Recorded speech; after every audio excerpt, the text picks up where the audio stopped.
Voilà, donc on est dans 1 Corinthiens, chapitre 3, à partir du verset 9. En effet, nous sommes ouvriers avec Dieu. Vous êtes le champ que Dieu cultive, la maison que Dieu édifie. Selon la grâce que Dieu m'a donnée, j'ai posé le fondement comme un sage architecte et un autre bâtit dessus. Mais que chacun prenne garde à comment il y bâtit. Pour ce qui est du fondement, personne ne peut en poser un autre que celui qui a été posé, Jésus-Christ. Que si l'on bâtit sur ce fondement avec de l'or, de l'argent, des pierres précieuses, du bois, du foin, du chaume, l'œuvre de chacun sera manifestée. Le jour vient qui la fera connaître. C'est dans le feu qu'elle se révélera, et ce que vaut l'œuvre de chacun, le feu le montrera. Si l'ouvrage bâti par quelqu'un sur le fondement subsiste, l'ouvrier recevra sa récompense. Si son ouvrage est consumé, il la perdra. Pour lui, il sera sauvé, mais comme au travers du feu. Je voudrais m'attarder sur le premier verset. En effet, nous sommes ouvriers avec Dieu. Vous êtes le champ que Dieu cultive, la maison que Dieu édifie. Et un peu plus loin, pour ce qui est du fondement, personne ne peut en poser un autre que celui qui a été posé, Jésus-Christ. Alors on va lire dans le prophète Ésaïe en parallèle, au chapitre 28.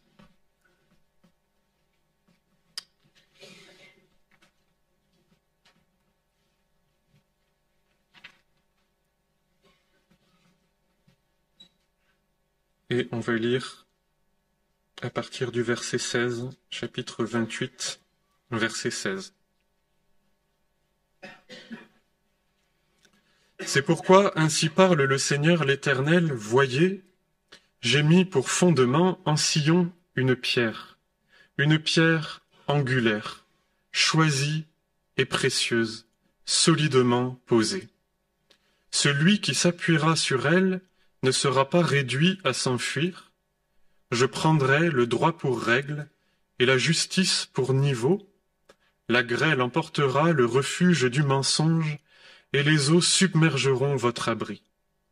Alors votre alliance avec la mort sera anéantie et votre pacte avec le séjour du sépulcre ne pourra subsister. Quand passera le fléau dévastateur, vous serez foulés aux pieds. Chaque fois qu'il passera, il vous saisira, car il passera matin après matin, jour et nuit, et la terreur seule vous servira d'instruction. Le lit sera trop court pour s'y étendre, et la couverture sera trop étroite pour s'en envelopper. L'Éternel se lèvera comme à la montagne de Pératsim, il frémira de colère comme dans la vallée de Gabaon, pour accomplir son œuvre extraordinaire, et pour exécuter sa tâche incompréhensible. Maintenant donc, ne faites pas les moqueurs, de peur que vos liens ne se resserrent, car j'ai entendu le Seigneur, l'Éternel des armées, prononcer l'arrêt de destruction contre toute la terre. Prêtez l'oreille, écoutez ma voix, soyez attentifs, écoutez ma parole. Le laboureur qui veut semer, est-il toujours à labourer, à ouvrir le sol pour y passer la herse? Quand il en a aplani la surface, n'y répand-il pas l'ânette, n'y sème-t-il pas le cumin? Ne met-il pas le froment dans les sillons, l'orge à sa place marquée, et l'épeautre sur les bords? C'est son Dieu qui lui enseigne la règle à suivre, et c'est son Dieu qui l'instruit. Car ce n'est pas avec le rouleau qu'on foule l'ânette, on ne fait pas tourner sur le cumin la roue du chariot, mais on bat l'ânet au bâton et le cumin avec un fléau. On bat le blé, mais on a soin de ne pas l'écraser indéfiniment en faisant passer le grain sous la roue du chariot et sous les pieds des chevaux qui le réduiraient en poussière. Ainsi procède lui aussi l'Éternel des armées, qui est admirable en ses desseins et merveilleux dans les moyens qu'il emploie. prêter l'oreille à l'instruction sur la manière dont le Seigneur fait son œuvre. Et puis, on va lire 2 passages dans le Nouveau Testament. Alors, la deuxième est dans l'Épître aux Éphésiens.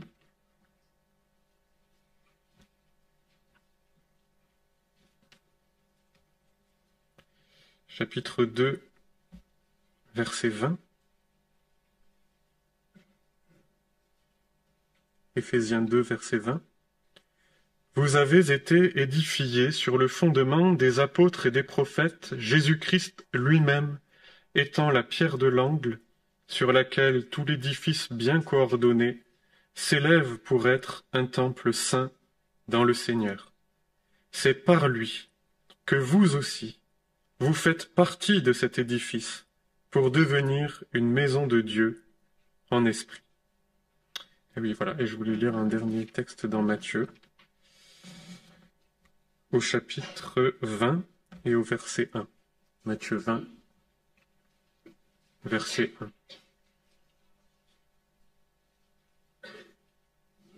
1.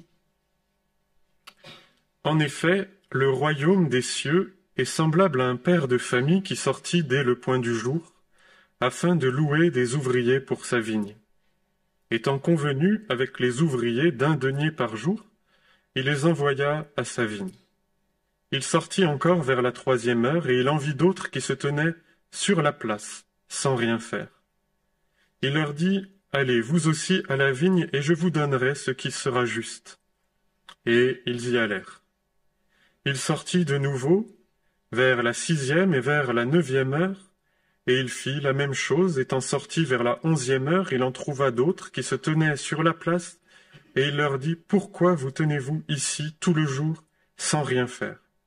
Ils lui répondirent, « Parce que personne ne nous a loués. » Il leur dit, « Allez, vous aussi, à ma vigne. » Quand le soir fut venu, le maître de la vigne dit à son intendant, « Appelle les ouvriers et paye-leur le salaire en commençant par les derniers et finissant par les premiers. » Ceux de la 11e heure étant venus reçurent chacun 1 denier.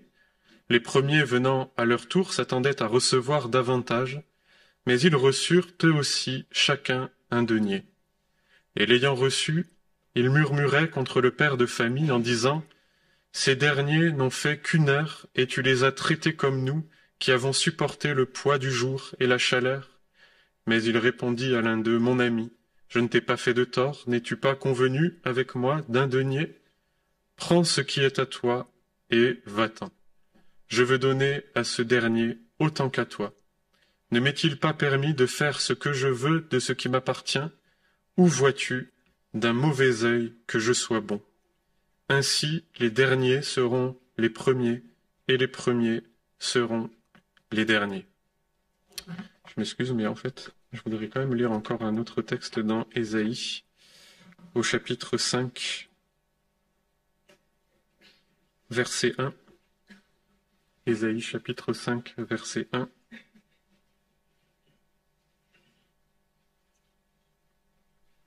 Je veux chanter pour mon ami le cantique de mon bien-aimé au sujet de sa vigne.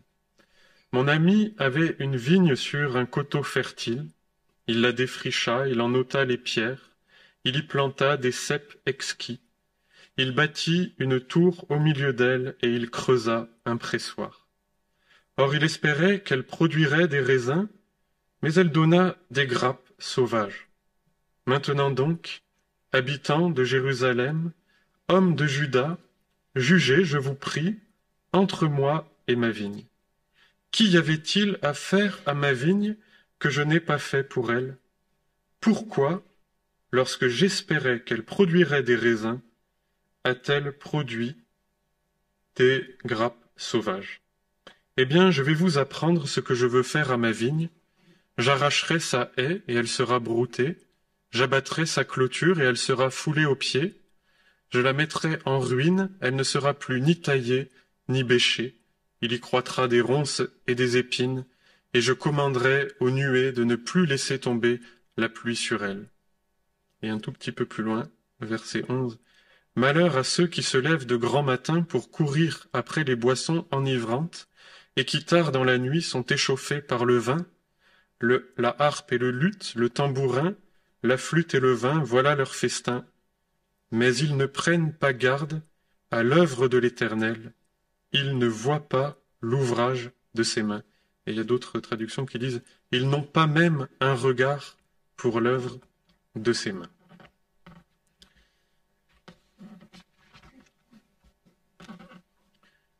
En effet, nous sommes ouvriers avec Dieu, vous êtes le champ que Dieu cultive, la maison que Dieu édifie. Avec ces quelques mots, l'apôtre Paul place les Corinthiens, et puis nous place nous aussi, devant l'œuvre de Dieu. L'œuvre de Dieu, c'est un des termes, un des mots, je sais pas, une expression que on utilise de manière qui fait partie de notre patois de Canaan, on pourrait dire, qui est un mot beaucoup utilisé. L'œuvre de Dieu apparaît ici comme étant quelque chose de grandiose, de mystérieux, de fascinant, les termes que Ésaïe emploie pour parler de l'œuvre de Dieu. C'est une œuvre étrange, grandiose, mystérieuse, œuvre de jugement, mais œuvre de salut, au travers de laquelle il se révèle aux humains pour les sauver. Dieu créateur et Dieu sauveur se manifeste dans ses œuvres extraordinaires pour imposer sa crainte aux hommes et pour révéler son amour pour eux. Donc quand on parle de l'œuvre de Dieu, puisque nous sommes concernés par cette œuvre, j'y reviendrai, on est face à quelque chose impliqué aussi dans quelque chose de magnifique, de exaltant, mais en même temps de mystérieux et de troublant. Et c'est ainsi que le Seigneur veut que nous soyons face à son œuvre comme frappés d'admiration dans la manière dont il agit, tant dans les œuvres de la création que dans les œuvres du salut, que nous soyons frappés d'admiration par ce qu'il fait, par la sagesse qu'il manifeste aussi, dans la manière dont il s'y prend. Et ce passage dans Ésaïe, j'avais jamais vraiment fait attention, dans Ésaïe 28, où il dit l'Éternel montre la manière dont il agit, il n'agit pas n'importe comment, de la même manière qu'un moissonneur n'agit pas n'importe comment pour extraire le blé et pour en faire de la farine, etc. Il y a une marche à suivre qui manifeste une sagesse pour que l'œuvre soit utile, efficace, et aussi que sa grandeur, sa beauté frappe d'admiration les hommes, les conduisent dans l'admiration, l'adoration vis-à-vis des œuvres de Dieu. Donc, quand nous sommes confrontés ainsi au champ que Dieu cultive, à cette vigne qu'il a plantée, puisque c'est l'image qu'il prend, nous sommes la vigne que Dieu a plantée. Le peuple d'Israël était la vigne plantée par Dieu, l'Église est dans cette continuité, le champ de Dieu, la vigne qu'il a plantée, et cette plantation qu'il a entourée de soins est son œuvre à lui. Elle est la manifestation de sa grâce, de sa puissance, mais aussi de son désir, de sa volonté, que nous soyons, nous, son œuvre créée en Jésus-Christ. Il nous a recréés, il nous a créés en Jésus-Christ, il est dit, pour de bonnes œuvres qui sont préparées d'avance afin que nous les pratiquions. Donc pour nous, croyants, comme les Corinthiens, au bénéfice de l'œuvre de Christ, qui avons placé notre confiance en lui, dans son œuvre pour notre salut, nous sommes une recréation, nous sommes une vigne replantée, appelée à produire un certain raisin, appelée à produire certains fruits.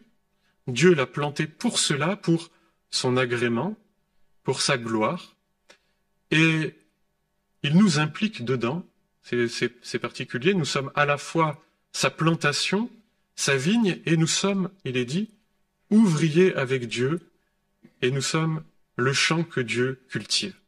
Donc ce champ que Dieu plante, cette vigne qu'il plante, qui est une vigne de salut, qui est un peuple mis à part pour la vie éternelle, est, je dirais, son grand œuvre, est son œuvre magnifique, l'aboutissement de son œuvre, une recréation complète en Jésus-Christ, une recréation à partir de l'œuvre de Christ dont il est les prémices, et on a souvent du mal à considérer que Christ est les prémices de cette nouvelle création et que par la foi, c'est en lui que nous sommes recréés.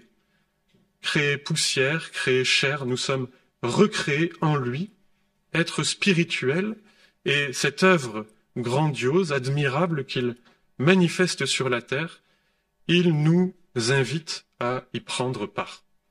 Nous sommes recréés en lui pour de bonnes œuvres, invités à prendre part à son œuvre et à y travailler, à venir dans sa vigne pour y travailler.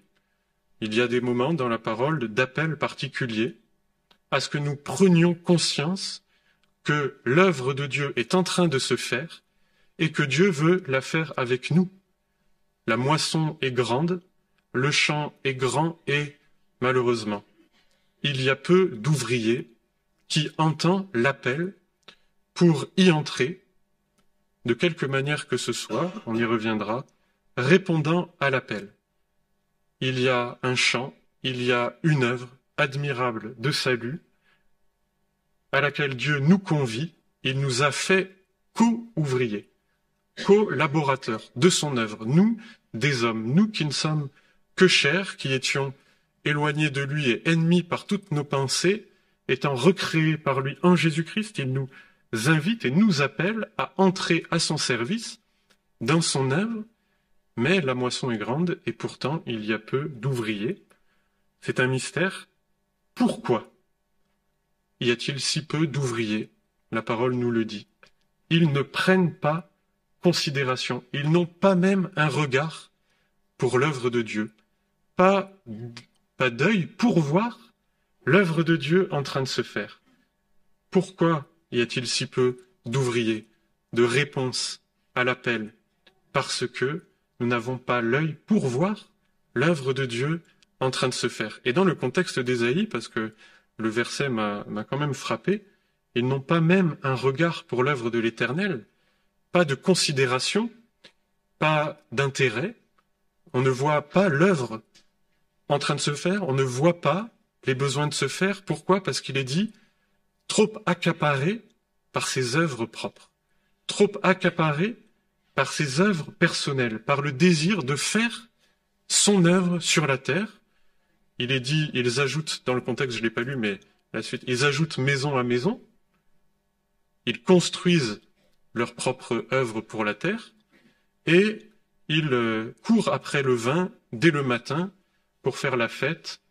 Ils n'ont pas même un regard pour l'œuvre de l'Éternel. Donc, obstacle pour entendre l'appel de Dieu, obstacle pour même voir l'œuvre, voir les besoins de l'œuvre, ne pas se sentir concerné, alors que clairement les prophètes, quand ils parlent au peuple, disent « Lève-toi, cette affaire te regarde. Lève-toi, Dieu t'appelle dans son champ, abandonne tout, suis-le. La moisson est grande, il y a besoin d'ouvriers. » On n'entend pas l'appel, on ne se sent pas concerné, parce que nous sommes occupés, préoccupés, accaparés par nos œuvres personnelles, ajoutées maison à maison, indifférence devant l'œuvre de Dieu, indifférence coupable, parce que préférant la fête, parce que préférant ce qui est immédiat, parce que préférant des gratifications immédiates dans la vie. Et je réfléchissais à ça parce que quand j'étais plus jeune, même ayant de loin en loin la préoccupation quand même de l'œuvre de Dieu, de savoir un jour si Dieu m'appellerait pour le servir, etc. J'avais quand même aussi la préoccupation, par ailleurs, de faire une œuvre, même si c'était une œuvre purement humaine, une œuvre littéraire, on pourrait dire, mais ça touche énormément de domaines. Il y a quand même pour les humains, je dirais, qui ne sont pas complètement absorbés dans le présent, dans la fête, dans la futilité, dans l'immédiateté, quand même le désir de produire quelque chose de durable qui va pouvoir être transmis éventuellement à ses enfants. Cela peut être un patrimoine, cela peut être une œuvre artistique, cela peut être... alors qu'aujourd'hui, de plus en plus, ces préoccupations, même, je dirais, fondamentalement humaines, et qui manifestent le désir profond de l'homme de durer, à la limite de se faire un nom immortel, qui manifeste dans le cœur un désir de durée, un désir de permanence, que quelque chose nous subsiste après nous, après la mort. Aujourd'hui, de moins en moins de personnes sont préoccupées de quelque chose à léguer, quelque chose qui demeure, quelque chose que l'on produise, qui soit utile ou durable, parce que nous sommes consumés par nos plaisirs immédiats, par le désir de faire, de jouir sans penser à plus loin, sans penser à plus tard. Donc, je dirais un sens naturel qui est celui de durer, de produire une œuvre, et qui est quelque part, même de manière complètement dévoyée, une forme de l'image de Dieu en nous, est complètement anéantie, engloutie par le fait que nous vivons au présent sans préoccupation d'une œuvre, sans préoccupation de durée, sans avoir la conscience que la mort met un terme à toute chose. Mais nous allons le voir aussi, cet espoir, cette volonté de durer au travers d'une œuvre peut être un grand danger pour l'œuvre de Dieu. Mais je veux dire, il y a au moins quelque part dans le sens humain un reflet ou un désir de faire quelque chose qui dure et qui est complètement anéanti par l'immédiateté, ce culte du présent et de la fête qui ne nous permet pas de nous projeter plus loin, qui nous fait oublier que nous sommes aussi, nous, des hommes avec un esprit avec une destinée éternelle. Le désir de produire une œuvre qui dure est quelque part le reflet abattardi, amoindri ou dévoyé de cette destination de notre être spirituel à demeurer éternellement. Et nous sommes engloutis dans cet amour du présent, ayant perdu la conscience de l'immortalité de notre âme, étant consacrés à cette vie immédiate, que je trouve un appauvrissement et une amputation complètement de notre vie, de notre humanité, même, je dirais, d'un point de vue purement charnel.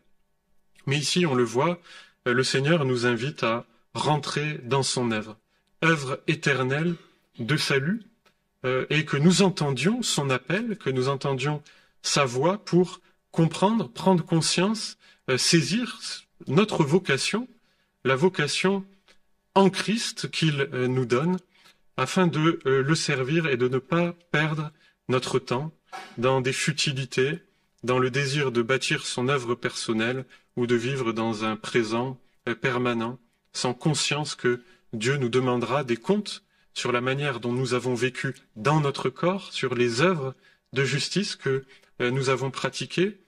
Et on le voit, c'est l'œuvre de Dieu, c'est lui qui le fait.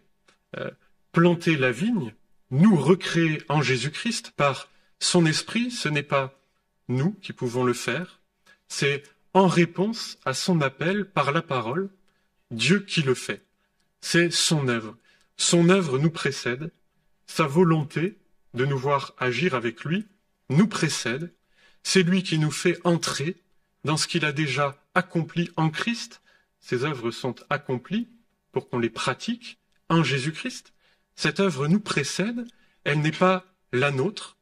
Nous sommes considérés, c'est un statut magnifique, c'est un statut admirable aussi, collaborateur de Dieu, co-ouvrier avec lui, mais c'est aussi sa limite.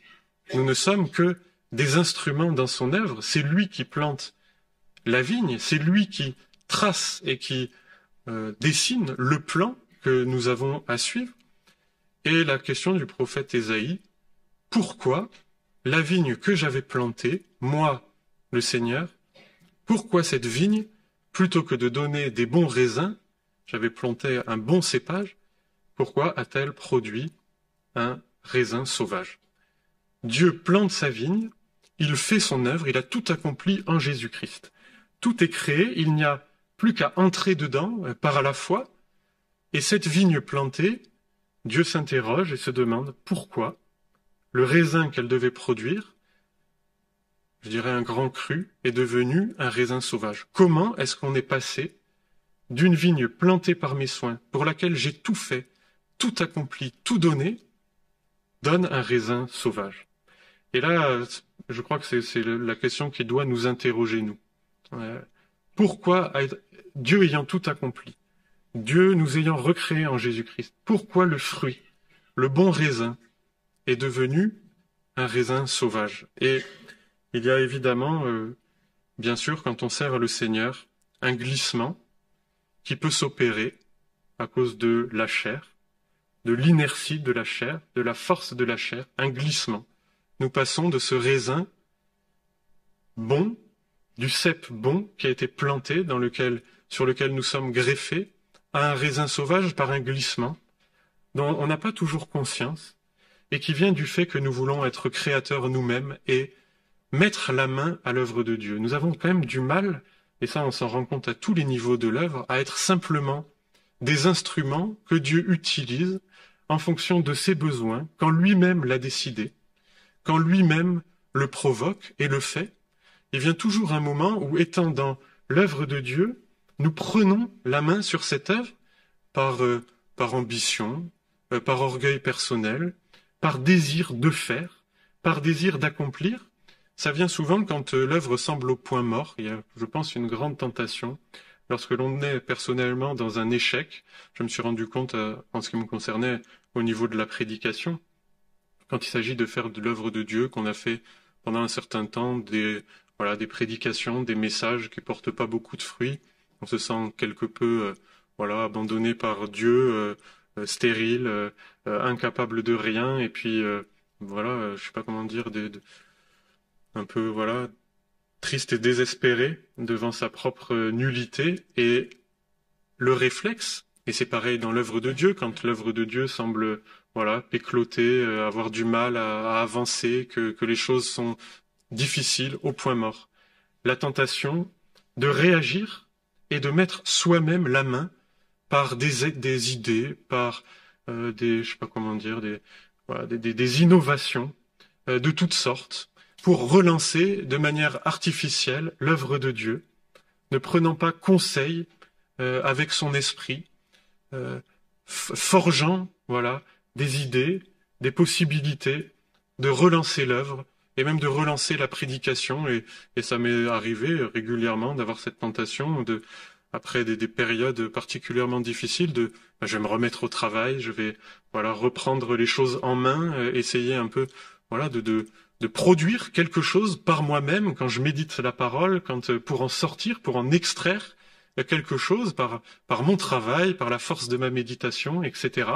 La tentation, elle est là devant l'échec de la chair, d'avoir des recours artificiels, de mettre la main à l'œuvre, plutôt que de reconnaître humblement, effectivement, je suis dans l'échec. Effectivement, l'œuvre que je fais, ma prédication ne porte pas le fruit qu'elle devrait porter. Et effectivement, les raisins sont des raisins sauvages ou des raisins sans goût. Et l'œuvre que je produis est une œuvre qui, sans goût, sans vitalité, sans force.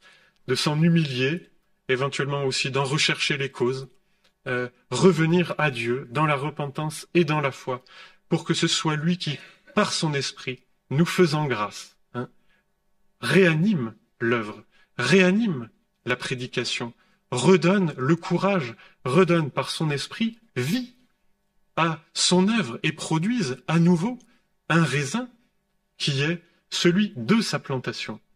Et ce réflexe de compenser par nos efforts, de compenser par une réactivité artificielle et charnelle, est quelque chose qui nuit considérablement à l'œuvre de Dieu, qui nous fait perdre du temps et qui va produire plus que toute autre chose un mauvais fruit, un fruit artificiel. C'est la religion de la chair. Et souvent, je l'ai remarqué dans le milieu évangélique, quand on se rend compte que l'œuvre n'avance pas, que le fruit n'est pas porté, on trouve des palliatifs tout à fait humains des réflexions sociologiques, des manières de compenser ce que l'esprit ne fait pas par des œuvres humaines. Et nous nous inventons ouvriers, nous inventons le plan à suivre et nous inventons les moyens de servir Dieu. Nous ne se contentons pas de la place d'ouvriers qui rentrent dans des plans qui sont déjà tracés, qui suivent des dessins qui sont déjà faits et qu'il n'y a qu'à reconnaître. Mais nous sommes aveuglés par notre propre désir de faire nous-mêmes l'œuvre. Si nous n'arrivons pas à discerner l'œuvre de Dieu, à la suivre tout simplement et à rentrer dedans comme des disciples obéissants que le Seigneur utilise parfois, que parfois il utilise moins, parfois mis de côté, parfois mis en avant, etc. Nous sommes aveuglés, incapables de discerner l'œuvre de Dieu parce que nous voulons la faire nous-mêmes, parce que nous prenons la main sur l'œuvre. Et malheureusement, même je me suis rendu compte quand des responsabilités nous sont confiées un peu dans l'œuvre de Dieu, quand tout d'un coup même, je dirais, on est un peu recommandé, tout de suite, la chair s'en mêle, et on prend la main, parfois avec un peu d'autorité personnelle, sur ce que Dieu nous a confié. Nous ne sommes plus seulement des serviteurs, nous sommes des auteurs. Nous ne sommes plus seulement des témoins, nous sommes plus seulement des instruments dans la main du Seigneur, nous sommes nous-mêmes des auteurs. Nous voulons mettre quelque chose de nous pour que quelque chose de la chair en nous soit satisfait, parfois tout simplement quête de vaine gloire, quête de reconnaissance, volonté d'approbation, volonté de pouvoir dire « je ». Et j'avais été vraiment frappé parce que j'ai travaillé pendant un temps avec quelqu'un qui, au bout d'un moment, en avait marre parce qu'il ne pouvait pas dire « je ». Il ne pouvait pas rendre compte de ce qu'il faisait dans l'œuvre de Dieu en disant « je ». Et il s'affirmait volontairement en disant « je ». Il voulait pouvoir dire « je » dans l'œuvre de Dieu. J'ai fait ça, j'ai été ici, j'ai parlé avec un tel « je ». Et cette volonté, cette revendication à pouvoir dire un moment « je » dans l'œuvre de Dieu, c'est-à-dire sortir du statut d'ouvrier parmi les ouvriers, pierre parmi les pierres du mur, est une tentation et un danger, mais qui est révélateur de cette volonté de mettre la main personnellement soi-même à l'œuvre de Dieu, plutôt que d'être un peu en retrait et discernant l'œuvre de Dieu, se laisser conduire, se laisser recommander et les choses se faire d'elles-mêmes, se faire toutes seules parce qu'on est dans une position de foi et d'attente de la grâce de Dieu. Sans moi, vous ne pouvez rien faire. Mais ce basculement, ce glissement de dire « j'ai planté une vigne pour qu'elle produise un bon raisin » et d'où vient qu'il a été un raisin sauvage, eh bien, ça vient de ce genre de glissement auquel on ne fait pas attention et que dès qu'on nous confie des responsabilités ou même des fois juste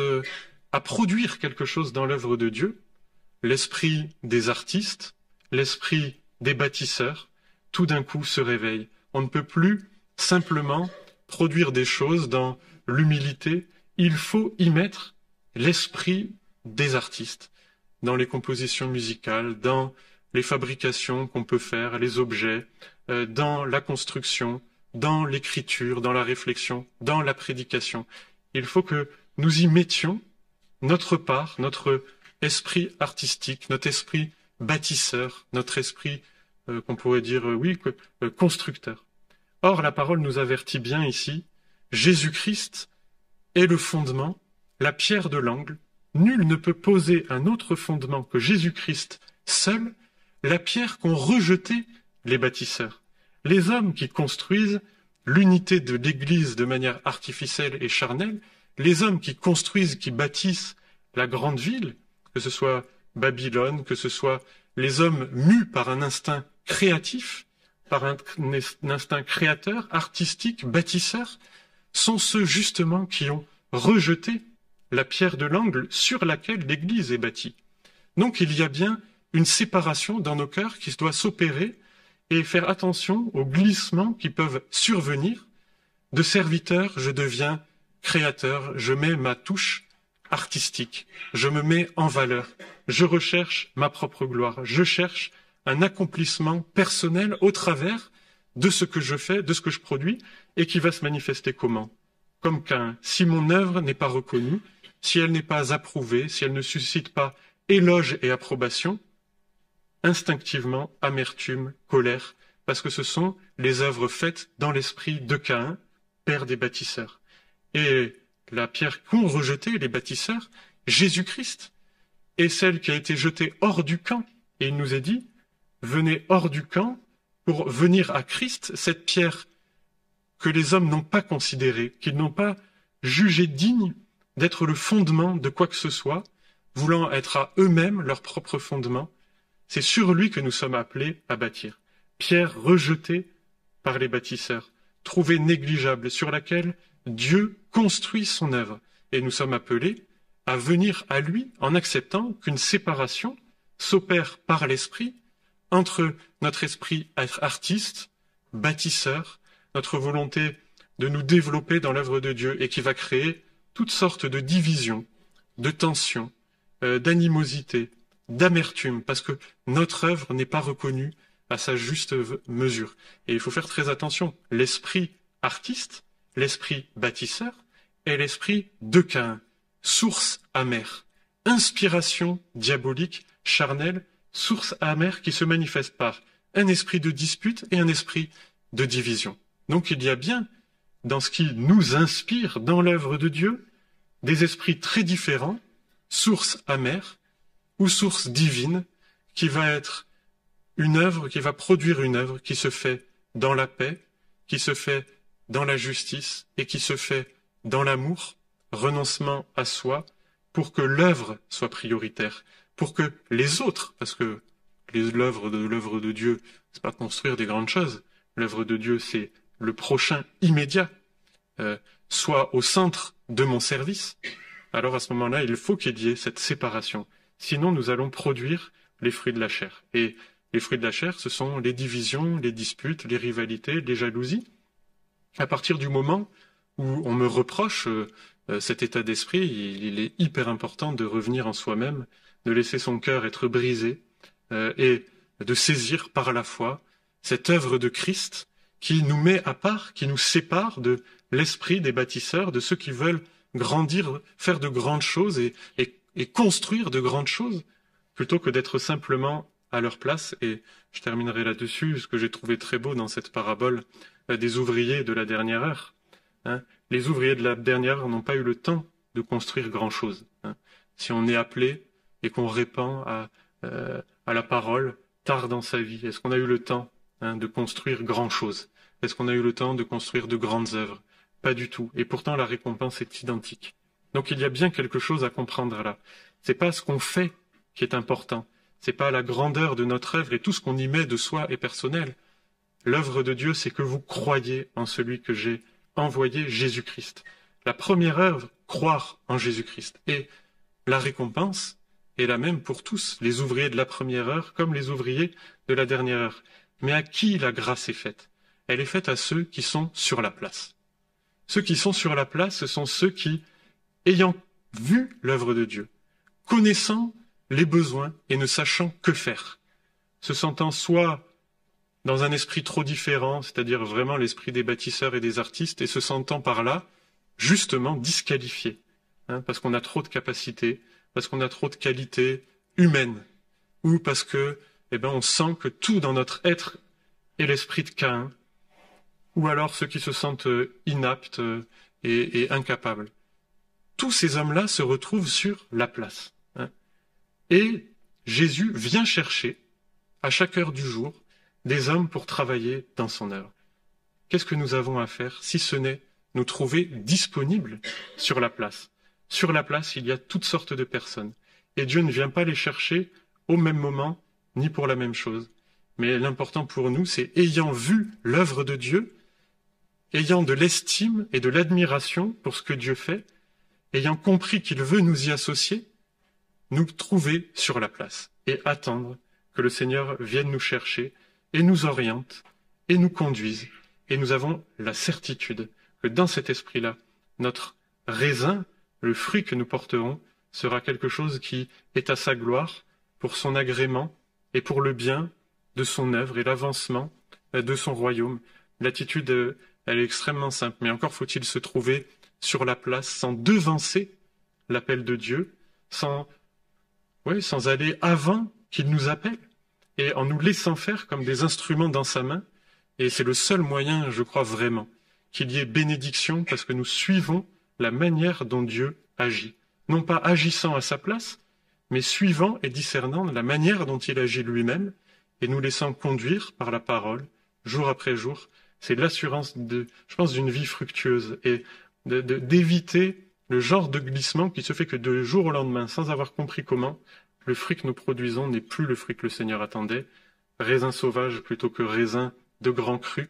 C'est le Seigneur qui veut le faire en nous, si nous ne mettons pas comme autre fondement rien d'autre que Jésus-Christ crucifié, pierre angulaire, rejeté par les hommes, mais celui qui s'appuie dessus n'aura pas hâte de fuir, et le Seigneur bénira son travail et l'ouvrage de ses mains. C'est une promesse.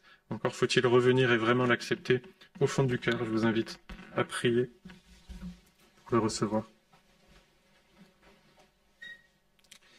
Seigneur, nous reconnaissons que par toutes nos pensées et tout ce que nous sommes dans la chair, nous sommes ces héritiers de Caïn qui veulent que leur œuvre soit reconnue, qui veulent se justifier au travers de ce qu'ils font aux yeux des hommes et à tes yeux. Mais nous reconnaissons, Seigneur, et nous confessons que Jésus-Christ a fait mourir cet esprit à la croix, l'esprit des bâtisseurs, l'esprit des artistes, l'esprit de la religion de la chair, et nous voulons confesser que nous sommes associés à lui dans sa mort, mais aussi et surtout dans sa résurrection, que Jésus-Christ a vaincu les puissances de la chair et tous les esprits qui nous inspirent et qui ne viennent pas de toi, qui conduisent ton œuvre dans la division, dans l'orgueil, dans la grandeur humaine, et qui ne sont plus de simples instruments dans ta main. C'est pourquoi, Seigneur, nous revenons à toi, et nous nous humilions sous ta puissante main, pour que tu nous gardes de glisser et de dévier, et que le fruit que nous portons soit ce raisin de grand cru, qui t'est agréable, qui t'est utile, et aussi que nous puissions nous séparer de tout ce qui est des œuvres de la chair pour te servir d'un cœur entier.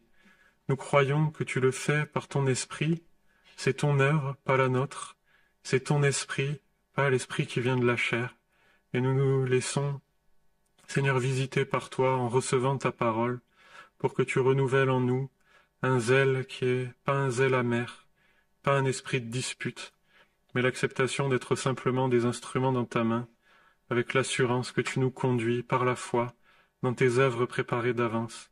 Nous te bénissons parce que tu le fais par amour pour nous, par amour pour ton nom et pour la cause de ton Église, pour la gloire de Jésus-Christ au milieu de nous. Que ton nom soit béni. Amen.